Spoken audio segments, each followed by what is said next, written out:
Welcome guys, आपको फिर स्वागत है एक नई क्लास के साथ। और जिसमें आज हम बात करने वाले हैं एनिमल हस्बेंड्री के टॉप 10 क्वेश्चंस को।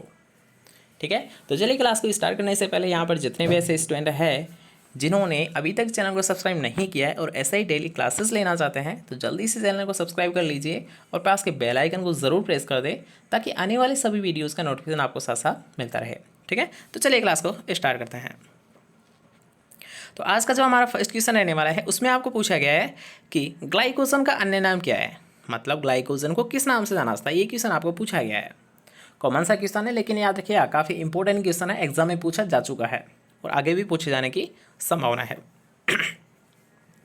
तो ये जल्दी से बताइए कि ग्लाइकोजन को हम अन्य किस नाम से जानते हैं। क्या स्टार्च कहते हैं, क्या एनिमल स्टार्च कहते हैं, क्या डेक्सट्रीन कहते हैं या फिर सुक्रोज कहते हैं, क्या कहते हैं इसे।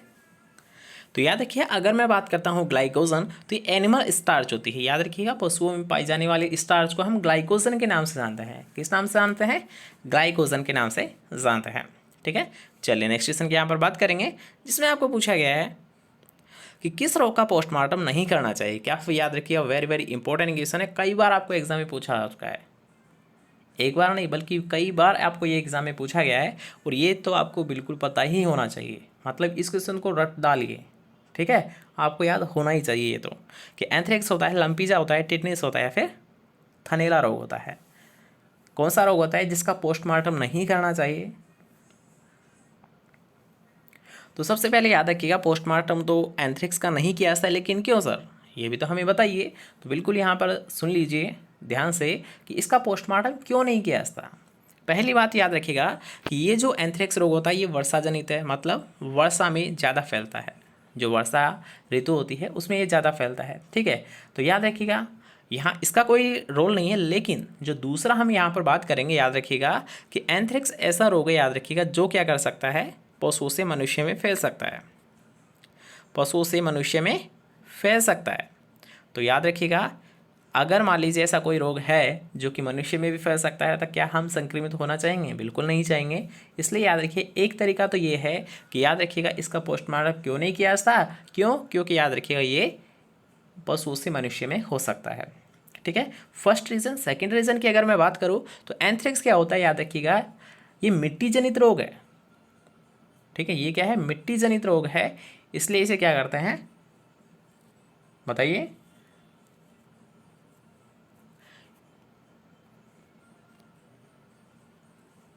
एंथ्रेक्स की बात कर रहे हैं। ठीक है, तो सबसे पहले इसका रोग कारक देखेंगे। हमें याद रखिएगा कि बैसिलस एंथ्रेसिस।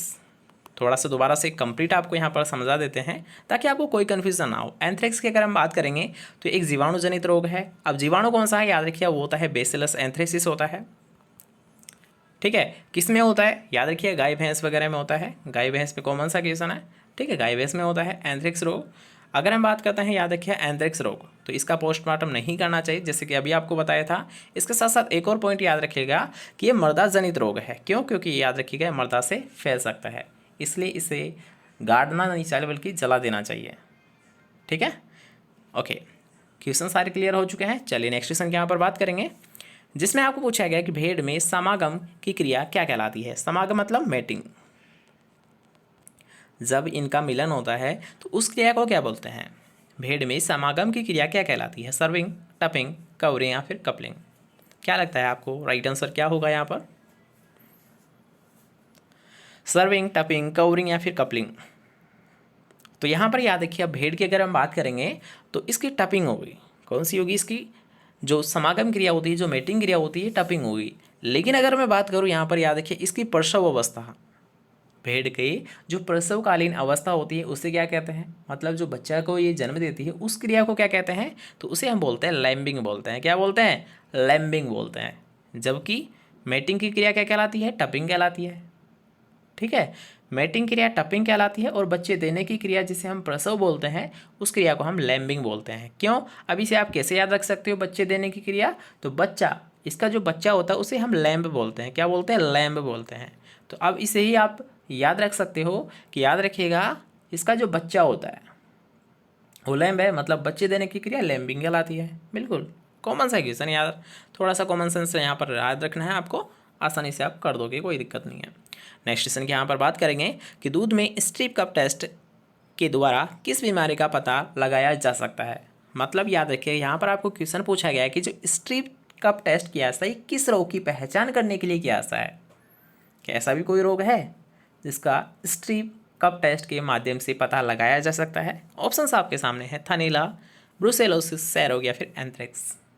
क्या लगता है आपको, कोई ऐसा रोग है जिसका स्ट्रिप कप टेस्ट किया जाता है, उसका एनालाइज किया जाता है, उसका पता लगाया जा सकता है।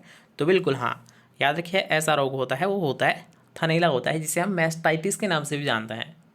ठीक है, अब ये थनैला का याद रखिएगा, ये थनैला का कौन सा टेस्ट किया जाता है, स्ट्रिप कप टेस्ट किया जाता है।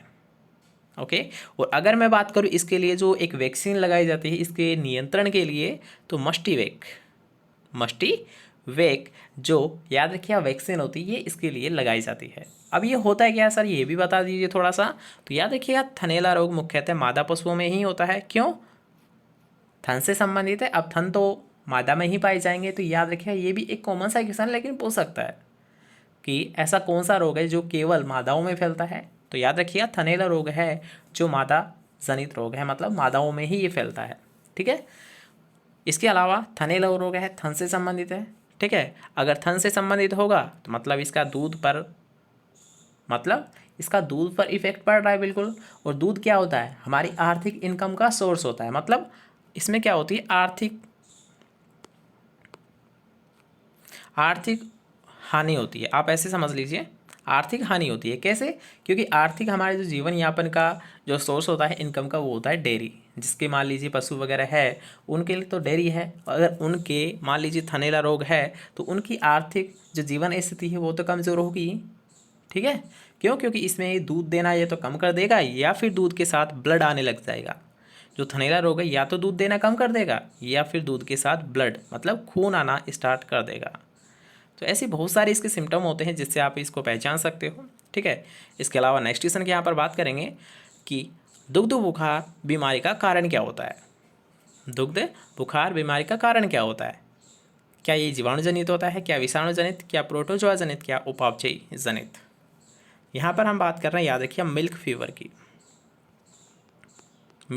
की यहाँ पर बात कर रहे हैं। तो अब जल्दी से बताएंगे कि ये किस प्रकार का रोग है, क्या जीवाणु से होता है, क्या विषाणु से होता है, क्या प्रोटोजोआ से होता है या फिर उपापचयी जनित है। तो यहाँ पर याद रखिए इसका जो राइट आंसर हो जाएगा वो हो जाएगा फोर्थ ऑप्शन। क्यों, क्योंकि याद रखिएगा अगर मैं बात करूँ यहाँ पर मिल्क फीवर, तो मिल्क फीवर याद रखिएगा प्रसवकालीन अवस्था के दौरान ये मिल्क फीवर होता है। प्रसवकालीन मतलब प्रसवकालीन के लगभग 1 से 7 दिन तक आप मान सकते हो। ठीक है, जैसे ही प्रसव हुआ उसके 1 से 3 या 1 से 7 दिन तक ये रोग हो जाता है। अब क्यों, क्योंकि याद रखिए प्रसवकालीन के द्वारा क्या होता है कि कैल्शियम की कमी हो जाती है। पशु में क्या होता है, कैल्शियम की कमी हो जाती है, और ये जो रोग होता है याद रखिए ये होता है कैल्शियम की कमी। अब सर जी यहाँ तो कोई ऑप्शन ही नहीं है कैल्शियम का, तो याद रखिए ये जो कैल्शियम है ना ये उपापचयी जनित होगा। मतलब जो कैल्शियम है इसको मतलब कोई पोषक तत्व से होगा रोग, तो उसे हम उपापचयी के अंतर्गत रखेंगे, न कि इनके अंतर्गत रखेंगे। ठीक है, आप आसानी से अंदाज़ा लगा सकते हो यहाँ पर कि इनसे तो होता ही नहीं है। अगर आपको ये कन्फर्म होगा 90% भी अगर होगा तो बिल्कुल आप इसे राइट कर दोगे। ठीक है, तो अगर याद रखिए आपको दोबारा से मैं बता देता हूँ कि दुग्ध फीवर मतलब मिल्क फीवर की अगर बात करें तो याद रखिए ये प्रसवकालीन मतलब प्रसव के दौरान ये रोग होता है। मतलब 1 से 7 दिन के अंतर्गत ये रोग हो जाता है। क्यों, क्योंकि याद रखिए प्रसव के दौरान कैल्शियम की कमी पशु में देखने को मिलती है, और ये जो रोग होता है ये कैल्शियम की कमी से ही होता है। ओके, इसकी एक मुख्य पहचान है कि इसका जो संक्रमित पशु है कि वो क्या करता है, अपनी गर्दन को पीछे की साइड करके मोड़ कर रखता है। ठीक है, जो पशु होता है वो अपनी गर्दन को पीछे की साइड मोड़ कर रखता है। ओके, और ये जो मिल्क फीवर होता है इसमें क्या होता है, एकमात्र ऐसा फीवर है जिसमें टेम्परेचर बढ़ने के बजाय क्या हो जाता है, कम हो जाता है। नाम से तो लग रहा है कि फीवर आएगा, फीवर में तो कुछ सामान्यतः क्या होता है आपने देखा होगा, बॉडी का टेम्परेचर बढ़ जाता है, लेकिन इसमें क्या होता है याद रखिए बॉडी का टेम्परेचर कम हो जाता है न कि बढ़ता है। ठीक है, याद रखना इसको भी। चलिए नेक्स्ट क्वेश्चन की यहाँ पर बात करेंगे जिसमें आपको पूछा गया है गायों में पशु भार की गणना के लिए कौन सा सूत्र अपनाते हैं। क्या सेंगर युद्ध, क्या यादव सूत्र, क्या अग्रवाल सूत्र, क्या सुंदरसेन सूत्र। आपको करना है याद रखिए वेट मतलब पशु भार आपकी गणना करना है तो आप किस फॉर्मूला का यूज़ करोगे, सेंगर का, यादव का, अग्रवाल का या फिर सुंदरसेन का। तो याद रखिएगा जो इनमें गाय और भैंस में जो यूज़ किया जाता है वो अग्रवाल, एक होता है सैफर सूत्र।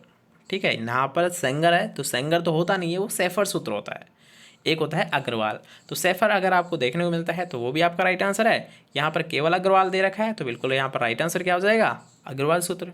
ठीक है, चले नेक्स्ट क्वेश्चन के यहाँ पर बात करेंगे कि बकरे के मांस को क्या कहते हैं। क्या बीफ कहते हैं, क्या चेवन कहते हैं, क्या पोर्क कहते हैं, क्या मटन कहते हैं। तो यहाँ पर याद रखिए अगर मैं बात करूँ बकरे के मांस, ठीक है, अब बकरी या बकरा दोनों का मांस तो सेम ही होगा ना, कोई उनमें तो कोई डिफरेंस नहीं होगा। तो यहाँ पर आपको कन्फ्यूज़न वाली बात नहीं है कि बकरे का मांस क्या कहलाएगा, बकरी का जो कहलाता है वो बकरे का भी कहलाएगा। ठीक है, तो उसे हम कह लेंगे चेवन या सीवन, चेवन या सीवन के नाम से जाना जाता है। और राजस्थान की अगर बात करें तो याद रखिए बकरी का मांस ही सबसे फेवरेट है, मतलब सबसे ज़्यादा पॉपुलर। अगर हम बात करते हैं यहाँ पर बकरी या बकरी का ही होता है, राजस्थान के लिए बकरी या बकरी का ही सबसे ज़्यादा पॉपुलर होता है। ठीक है, चलिए नेक्स्ट क्वेश्चन की यहाँ पर बात करेंगे जिसमें आपको पूछा गया है कि टिम्पेनाइटिस रोग, टिम्पेनाइटिस रोग किससे होता है। क्या जीवाणु से, क्या विषाणु से, क्या कवक से, क्या आहार से, किससे होता है टिम्पेनाइटिस। ऑप्शंस आपके सामने हैं, थोड़ा सा देख लीजिए, थोड़ा सा यहाँ पर दिमाग लगाइए, आपको पता चल जाएगा। तो यहाँ पर याद रखिए अगर मैं बात करूँ टिम्पेनाइटिस तो ये किससे होता है, मतलब सबसे पहले तो ये आपको पता होना चाहिए आफरा का ही नाम होता है। आफरा को इंग्लिश में क्या बोलते हैं, टिम्पेनाइटिस। ठीक है, जो आफरा होता है उसे हम टिम्पेनाइटिस के नाम से भी जानते हैं, याद रखिएगा। और अब आफरा तो आपको पता ही होगा, आफरा होता है ये आहार जनित रोग होता है। जो आफरा जो होता है ये आहार जनित रोग होता है। अब इसमें ऐसा होता क्या है, याद रखिएगा कि जो पशु होता है, मान लीजिए उसने या तो ज़्यादा खाना खा लिया, मतलब चारा वगैरह चल लिया, हरा चारा, तो उससे क्या होता है उसका डाइजेशन अच्छे से नहीं हो पाता है। आवश्यकता से अधिक खाएगा तो उसका डाइजेशन अच्छे से नहीं हो पाता है। उसके कारण क्या होता है कि पशु के पेट में क्या है, हानिकारक गैसों का क्या हो जाता है, संग्रहण हो जाता है, मतलब हानिकारक गैस है वो जम जाती है, ऐसे मान लीजिए। ठीक है, तो ये हानिकारक गैस है, इनसे क्या होता है पशु का जो पेट होता है वो फूल जाता है, और इस फूलने की अवस्था को ही क्या कहते हैं, आफरा बोलना, आफरा आना कहते हैं। क्या बोलते हैं, आफरा आना बोलते हैं। ठीक है, अब इसके लिए एक यंत्र का भी हम यूज़ करते हैं इस गैस को निकालने के लिए, और वो कौन सा होता है, ट्रोकार कैनुला होता है, ट्रोकार कैनुला होता है। ठीक है, ये ट्रोकार कैनुला है, इस गैस निकालने के लिए इसका प्रयोग किया जाता है। कौन सी गैस, जो पशु के पेट में भरी हुई है, जिसके कारण पशु का पेट फूल चुका है, उस गैस को निकालने के लिए किसका प्रयोग किया जाता है, ट्रोकार कैनुला यंत्र का प्रयोग किया जाता है। ठीक है, चलिए नेक्स्ट क्वेश्चन की यहाँ पर बात करेंगे। अब जिसमें आपको पूछा गया है कि फाउल पॉक्स रोग किससे होता है, क्या बैक्टीरिया से, क्या वायरस से, क्या फंजाई से, क्या फिर फूड से। क्या लगता है आपको राइट आंसर क्या होगा यहाँ पर, फाउल पॉक्स कॉमन सी डिजीज है, सभी को पता होना चाहिए। याद रखिए ये होती है वायरस से। अगर मैं बात करूँ किस में होती है तो याद रखिए कुक्कुट वगैरह में होती है, किस में होती है, मुर्गियों वगैरह में होती है। ओके, याद रखिएगा। चलिए नेक्स्ट क्वेश्चन के यहाँ पर बात करेंगे जिसमें आपको पूछा गया है नीला थोता किसे कहते हैं। ये क्वेश्चन आपको परसों की क्लास में शायद हमने करवाया था, तो आपके यहाँ पर ये क्वेश्चन गलत नहीं होना चाहिए। कुछ क्वेश्चन यहाँ पर आपके रिपीट में भी लिए जाते हैं ताकि आपको हर एक क्वेश्चन याद हो जाए, आप उन क्वेश्चन को भूले नहीं, इसलिए यहाँ पर कुछ क्वेश्चंस को भी रिवाइज किया जाता है। ठीक है, तो बस आपको कुछ नहीं करना है, आपको डेली यहाँ पर लाइव टेस्ट देने ज़रूर आना है। सुबह आपका क्लास है, शाम को भी आपकी क्लास है, दोनों टाइम आपको स्क्रीन पर ही दे रखे हैं। ठीक है, तो टाइम पूछने की ज़रूरत नहीं होनी चाहिए। सुबह 10:15 और शाम को 9 बजे आपकी क्लास लगती है। अब हम बात करते हैं नीला थोता। तो याद रखिए नीला थोता होता है कॉपर सल्फेट, कॉपर सल्फेट को ही नीला थोता के नाम से जानते हैं। अगर आपको यहाँ पर पूछा जाता लाल दवा किसे कहते हैं, तो आप क्या बताते हैं कि लाल दवा पोटेशियम परमैंगनेट को बोलते हैं। किसको बोलते हैं, पोटेशियम परमैंगनेट को बोलते हैं। नीला तोता कॉपर सल्फेट को बोलते हैं। अगर मैं यहाँ पर आपको पूछूँ कि सोडियम हाइड्रोक्साइड, तो इसे हम बोलते हैं कास्टिक सोडा। क्या बोलते हैं, कास्टिक सोडा हम इसे बोलते हैं। और कास्टिक पोटास किसे बोलते हैं, KOH को बोलते हैं। कास्टिक पोटास किसे बोलते हैं, KOH को बोलते हैं। और कास्टिक सोडा किसे कहते हैं, NaOH को बोलते हैं। साधारण नमक क्या होता है, NaCl होता है। याद रखिएगा साधारण नमक क्या होता है, ये भी आपको पता होना चाहिए। साधारण नमक NaCl होता है। ठीक है, तो यहाँ पर आपके चारों पॉइंट क्लियर हो चुके हैं। याद रखिएगा, दोबारा से देख लीजिए। कास्टिक सोडा मतलब NaOH सोडियम हाइड्रोक्साइड को बोलते हैं। कास्टिक पोटास पोटेशियम हाइड्रोक्साइड को बोलते हैं। नीला थोथा कॉपर सल्फेट को बोलते हैं। लाल दवा पोटेशियम पर मैग्नेट को बोलते हैं। और साधारण नमक NaCl को बोलते हैं। ठीक है, सारे पॉइंट यहाँ पर आपके क्लियर हो चुके हैं। आई थिंक आपको क्लास पसंद आई होगी, तो वीडियो को लाइक ज़रूर कर दें।